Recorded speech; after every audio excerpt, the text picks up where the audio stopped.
Vincent. Hello. Long time no see. Indeed. It's How been are a you? while. How are you doing? I'm good. How are you? I'm very well, thank you. Nice. So, still rocking underground resistance, I see. Do you know why? Please tell me. Because I think that this has never been more important. Okay. I think, and I'm throwing some bombs here Okay, let's to go. help you out.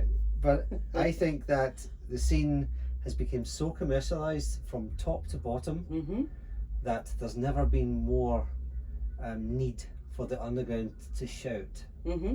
And the motto underneath is really what I like about it, is a revolution for change. Yes. And that's 30 years old. Yes. And it went the other way. So we need this more than ever, and that's why I'm wearing this for ADE. Wonderful. Well, I'm totally behind you with that. I tend to agree with what you said about the ADE and also the whole music industry right now. Very commercial. Yes. But don't get me wrong, there's some really good things going on, Okay. but they're being pushed to the background even more and even more and even more. Okay. Even the big names in the underground music are struggling to attract the same numbers as they used to. Right. Sure, it's a generational thing, that goes without saying. Right.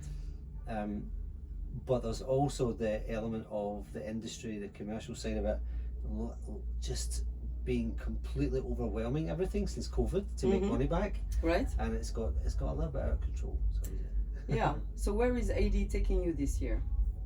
So gig wise, I'm playing here at the Q Factory tonight. Okay. We have a special party for my DJ students from my class who are throwing a party for my school, which I work at, which is Conservatorium by Amsterdam. We have an electronic music academy called AEMA, which is Amsterdam Electronic Music Academy. Right. And we're just starting our 5-year celebrations. Oh, congratulations. And, yeah, thank you. This is the first little party that we're throwing. It should be fun. What's the age range in the students? We have everything from 17 to currently 52. Oh wow, okay, so Yeah. there's quite a big range. Yeah, we have this I say woman. She's been touring as a DJ for 20-30 years. What's your name again? Her DJ name, I actually don't remember her DJ name, but Okay. her name is I don't know if I should give you the name actually. Well, Because we can keep it on the wrap. Okay, It's okay. We don't have to say. Okay. But she's in the limelight at the moment, or Yeah, she's a psytrance artist, so she's been doing very well DJing. But she wants to produce music under a different name, so that's why I'm not sure which name I should give. okay. She does parties in Amsterdam and Haarlem as well. Okay. And she's doing well, and she's the oldest student we have at the moment. So yeah, she's been touring DJ, but she wants to produce music, and you know, there's no limits to any of it anyway. Right. The youngest one was maybe brought in a little bit too early, but there's a lot of talent there, raw talent that we had to try and mold and make into something. So that's why we brought him in. Okay. Cool. Yeah. And the 50+ person? Yeah, this is the girl the woman that I'm talking about. Ah, right. Okay. yeah, okay. yeah. So okay. Now, so you're gonna have a party here to celebrate the 5th anniversary, and Oh where? yeah, so on Saturday I do Radion for DJ Bones Homeless Homies Of course. Okay. as my techno alias Amorphic. Oh yes. Yeah, and that's the 2 parties for AD wise. But yeah, a lot of networking meetings and stuff like that as Okay. usual. So what's next for Vince Watson? I believe there is something cooking already. Oh, but there's always something cooking. Well, it's actually there's always something cooking. I'm a little bit of a machine when it comes to being in Yeah. the studio. My new album's just out, Another Moment in Time. Big hit. Everybody loves it. Yeah, it's done very, very well, and I'm very happy about that. So after me complaining about the commercialism of everything, I put out an album, and it by far exceeds my own expectations, which are already quite high. Yes. So Can I make a quick shout out yeah. for the Deep Charge sessions on Twitch? They're big fans of Vince Watson, so this is for you guys. And voila, so they really play it, and they dig you all the way. So you have supports online and offline, Vince Watson. Okay. Yeah. Thank you very much. So Another Moment in Time, and what else? Yeah, and I'll be doing a couple of remix singles from that album. So me and John Dixon did a collab track on the album called Peace of Mind. Yes, I play it. And he's going to ask a couple of people, and I've got a couple of people in mind to do a remix single of that. Right. And then Flashback is the more techno side of the album. Yeah. That's going to get a remix as well. After that, I'm already putting the finishing touches to the next Vince Watson album. Oh yeah. Of course. Something a bit different.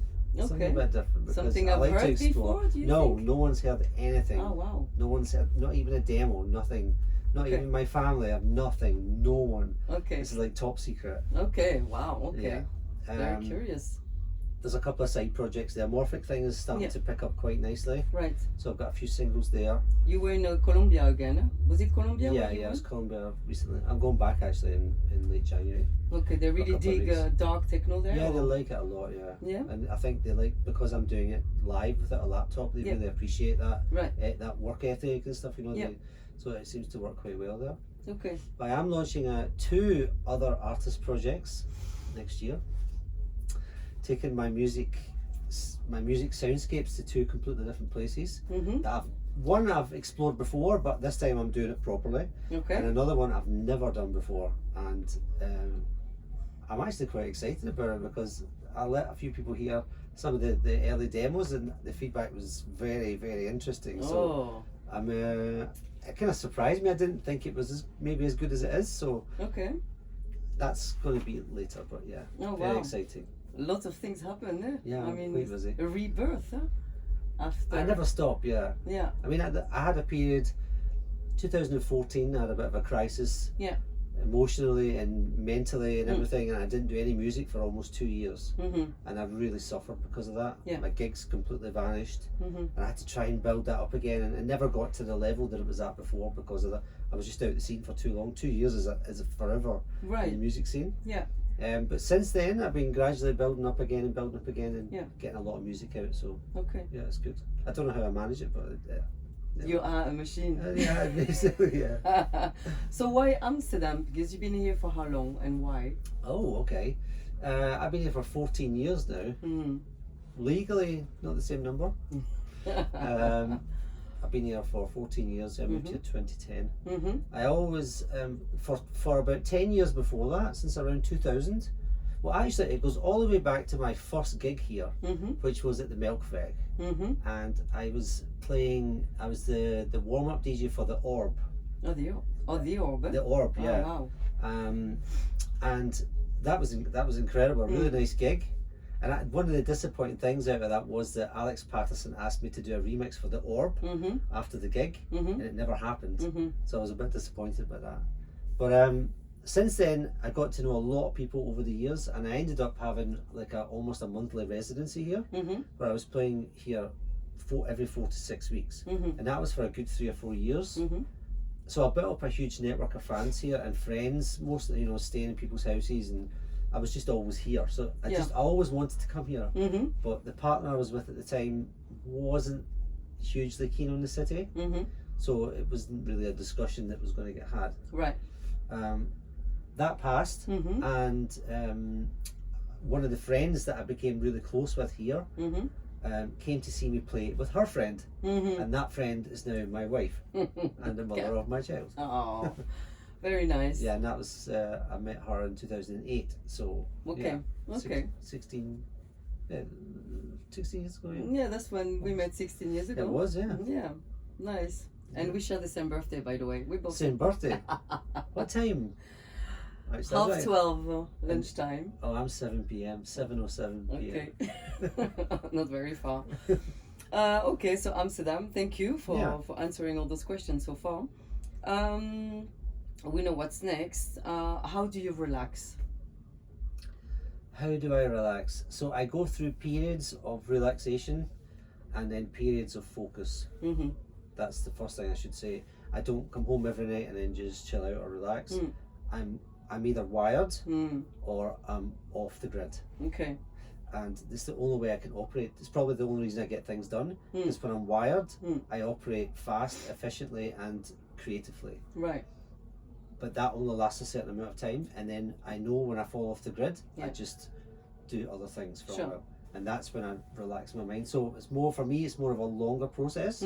I might go 10 to 12 weeks wired, you know, I might have like a night off or something and watch TV for an hour, but I'm still thinking about my creativity Sure, all the time. Yeah, My creativity is like, yeah. And then I'll have a down period, and that's when I'll play the PlayStation and listen to jazz at home and just not do any music for a while. Okay. But I have to say, the more productive I become, the less downtime I feel that I need, but I know I need it, so I have it anyway. Okay.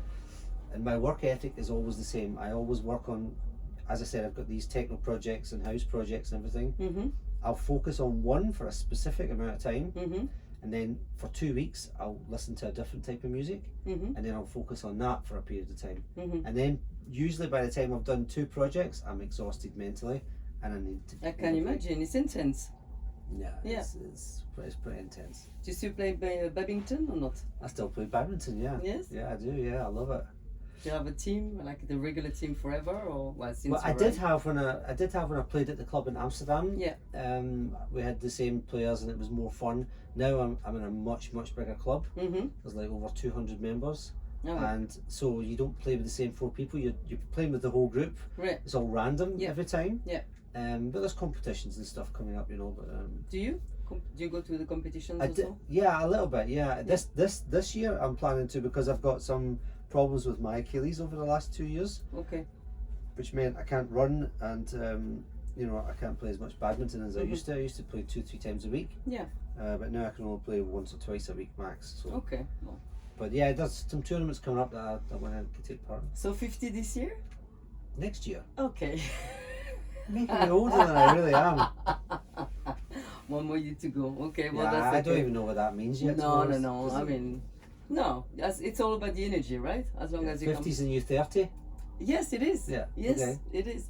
So now let's go back to your career. So you've been in the business, so to speak, for over 25 years. 30 years old. 30. Yeah. Well, I have 2 stories about that. But yes. So my earliest release was 1992. Okay.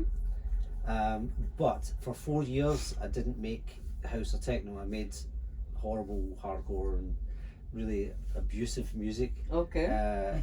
Because that's what was trendy around where I was at the time. Yeah. And it was, to be truthful, it was really easy to make lots of money. Because you used to put out a vinyl release every 2 or 3 weeks, and you would sell them all instantly, and vinyl was so cheap to make then, and there was a lot of money to make from it. Now it's very different, of course. You make more money from playing gigs than you do from selling music, but back then it was sales were higher than the gigs were. So that allowed me to buy a studio basically. How? When was that? What year? 92 to 96. Oh, okay. So I did that music, but I never really gigged that much with that music because I wasn't completely a fan of it. It was more of a tool to get to what I wanted to do. And for 3 or 4 years, I, in the background, was listening and making techno without doing anything with it.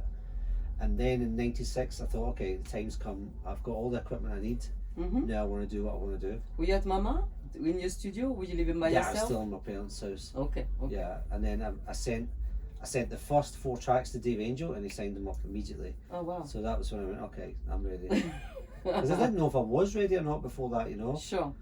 I'd been listening to Derek May and Carol Craig for 6 to 7 years when their music was just hitting, and you know, I'd been making a lot of music at home that I thought sounded as good as what they were doing, but at the time you just I never had enough confidence really yet. Sure. Or enough experience, so I kept it to myself. But actually, fun story, some of those early tracks ended up on some of my albums over the years. I just brought them out, redeveloped them, and made them what I thought they should have been. Especially the emotion sequence. There was 3 or 4 tracks that actually came from archives that were like 10, 15 years before. Nice. Okay, and after that? So... yeah, so that's 96 was my first techno release. Right. Really, so 28 years ago. Okay. Which is crazy when I say that. It is a long time, huh? Yeah. Yes. Yeah, it's mad. So besides music, what do you do besides any other passions? Do you have time for other things? And what did you learn? I mean, you learned to teach your music already. That's not for everybody. How is it? Yeah. Do you enjoy sharing knowledge? Yeah, I do. Yeah, I enjoy the way that I look at it is I provide the platform. The classes that I have are all my designs. So provide the platform. allow the people to absorb the information, you know, the styles of music, how to make those styles of music. I'm less of a technical person about the classes because there's other teachers for that. Okay. So my classes are all about the style, the substance, and how to approach it. And then the DJ class is, so that's the production class I'm talking about. Yeah. And the DJ class is not just about DJing, but how to play the music, when to play the music, what order to play the music. Yeah, well, It's a bit more scientific Sure than just practice DJing, because anyone can DJ after an amount of time. It's more about being a DJ is more than that. Absolutely. So yeah, I enjoy that. But what I find is that there's only ever a certain amount of students who actually come to me with more passion than the other ones for certain things. And those ones I end up giving more attention to if they ask for it. Sure. So I have more to give them if they ask. Sure. But a lot of the time they don't maybe have the same passion for it, or they maybe have different subjects that they like more, so they lean towards that, and that's fine. Okay. So talking about passion, 1992, you were making whatever you were making, but Something, yeah. how about before that? You know, how was your youth as a teenager? Yeah, so my first musical love was The Police, Okay. because my mum used to drive around in her little Mini with the tapes in the car, and it was The Police, Fleetwood Mac, and what was the other one? Jean-Michel Jarre. Those were the 3 cassettes. And so I was actually more interested in the Police one than the Jean-Michel Jarre one at first, Right. because of the chords. They were really different, and like the way that they were structuring the music. I now know it's because they were following classical themes, like from classical musicians. Like, for example, Sting's really into Bach, so there was a lot of things in 3s instead of 4s, Okay. and that's why I found it interesting, and I didn't know that at the time. Right. So the timing of things was really curious, and I really loved that. Did you But have a then- good ear, obviously, to be able to, and the curiosity? Yeah, I to, wouldn't be sitting here if I didn't. I mean, Sure. that's the only reason. I'm just naturally attuned Yes. to find details in music. Right. I can pinpoint very specific things immediately in something, you know. Okay. It's a curse and a gift at the same time, because sometimes you just want to listen to something, I hear you. and you're like, oh, Hypersensitivity. Yeah. the mastering on that is awful, and my student will be like, what? I'm like, that's a terrible reference. But yeah, anyway. Okay. Yeah, and then Jean-Michel Jarre took more of a hold, and then hip hop was really huge. Yeah. I was scratching with like hi-fi turntables in the street and stuff like that with my friends, and I thought I was going to be a hip hop DJ. And then after that, I remember my school, my high school, had a youth wing, and during the lunch breaks, they used to invite us in to play some music for the students while they were having like pizza and stuff like that, and playing pool and snooker and all that kind of stuff.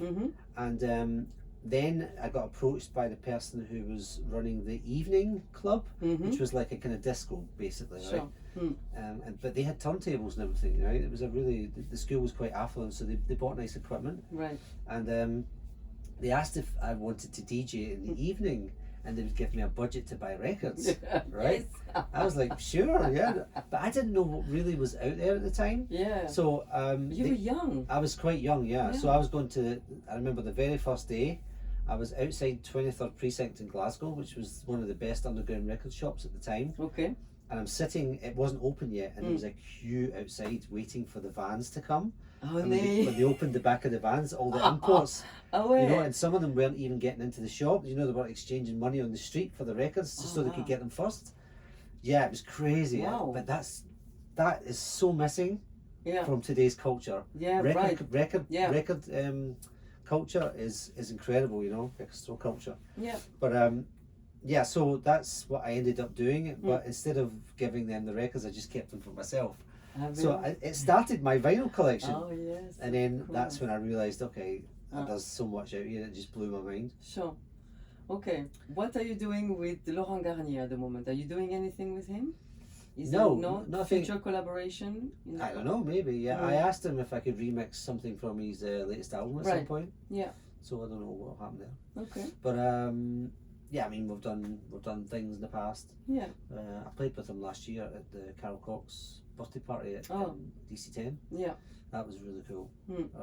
Big reunion with a lot Yeah. of. He's slowing down a bit now, eh? Like he's not doing as many Laurent, gigs. eh? Yeah. He has slowed down. Yeah, he's he announced he's I think this year he's international, next year's France only, and then the year after that he's Ouais. He's finished. Yeah, he produced a film. Did you see it? Yeah, I did. Yeah. How was that? I've not saw it all, but it looks really nice. Yeah. I haven't seen it yet, but I definitely want to check it out. Yeah. Going back to Detroit now. So Yeah. I know you went to see the boys. What year was that? And when I was in Detroit, Yes. that was 2006. All right. Okay. Yeah, I went there because I'd signed to Carol Craig's label, Mm-hmm. and I went to the studio to pick up the white labels and stuff like that. Mm-hmm. And it's funny because Derek May was sitting in his car outside the studio, and he saw me walk out, and he's like, "What the fuck are you doing here, man?" And then he was playing the Emotion Sequence album in the car at the time. Oh wow, coincidence. Yeah, because he was supposed to release it, Oh. but it never got released because the label went down. Right. And Delson ended up releasing it. Okay. From Okay. Amsterdam. Yes. Yeah, that was a fun. That was the last time I was in Detroit. Was 2006. For the Detroit movement, or No, was I it wasn't. just? I was just playing a club in Detroit. I can't remember what it was called.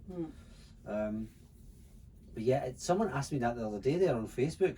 Why have you not been to Detroit ever before? And I says, I've been once in 2006. It's crazy, like, and when you see the Detroit Music Festival now, Yeah.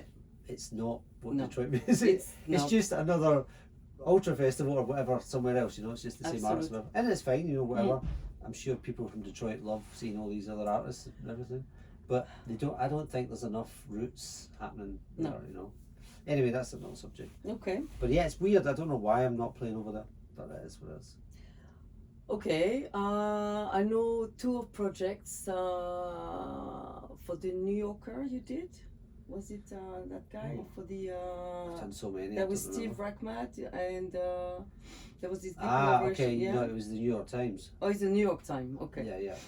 So that went a little bit strange. That one. Okay. So have you heard of Ben Jordan? He's like a YouTuber. Okay. So Ben Jordan made this video about. So that first of all, the New York Times made this Outlaw Oceans project. Yeah. It was a magazine every Sunday about crimes at sea, and the chief reporter for that was Ian Urbina, and he approached artists to make music from his sound recordings that he'd made all over the world, to go alongside a book release. And the book release had been the rights had been bought by Leonardo DiCaprio to do a Netflix series. This is a long story, right? Right. So that was all signed and sealed, right? So the lure was that we would have the chance, to be part of this project, and then maybe hope that our music would get heard or used for the documentary, right? So I was obviously delighted to be invited to be part of this. And then I heard that Steve Rackman had also been invited. Yeah. I was like, well, that's cool that we're both doing it. But how did he? Yes. Get it? And I thought maybe it was through my agency or whatever. Then Ben Jordan did a video and exposed just how many people had been involved in it, and I was stunned. There was thousands of artists had been approached to make music for this series. I see. And instantly realised that it was not what we were sold. Right. And but the problem that I didn't have a problem making the music for the program. The problem I had was that they hid the fact, because I actually specifically asked how many people were involved. Yes. And I was never told an answer. So I was very annoyed by that, and when the release came out and I saw how many people were involved, it was crazy. Project had a different light to it. Yeah, so Ben John did this video outlining why it was a bit of a scandal, Right. and there was a lot of politics involved, but essentially they did something really wrong that they shouldn't have done. But in fairness to them, it was through lack of experience in the music industry, because they're book publishers, they don't know about the music industry. No. And it's different, it doesn't work the same way. So they backtracked and said, we're really sorry, you can all have your music back with 100% rights, no questions asked. Right. We're really sorry. So I took the album back. I gave them some tracks back that contained some samples of his, and I said, look, just keep them out, see what happens to them. I don't mind. But the Okay. ones that are instrumental, I'm taking back. Okay. So I'm actually reissuing the album with different versions of the tracks Okay. early next year. And Okay. It's called Hope. Okay. Wow. And actually, since we're here, Yes. I'm also going to release a remix version of the album Mm-hmm. that my students have done called Hope for the Future. Oh wow. Lots of things, Yeah. Vince Watson. One last question. Do you have, are you sweet or savory? When I buy the popcorn, they're both in the same bag. Yeah, I used to be very black or white when it comes to decisions like that. Mm, But now I kind of realise the grey areas can sometimes contain yes. the information you're looking for. Mm. Sweet or salty? If I want both, if I can have both, I'll have it. That's it. Want it all. Yeah. Well, thank you so much No worries, for you're your welcome. time. Okay. It was very insightful, very educative. Looking forward to hearing literally your new music, your new projects, and enjoy your ADE. Yes, thank And you. You too. well, we're doing this for the Saturday night experience at Feed, and it's part of the collective we're building as well, because we are aiming to keep the culture alive and the underground alive. Yeah. So thank you so much. You're welcome. Until next time, See ya. take care. Ciao. Ciao, ciao.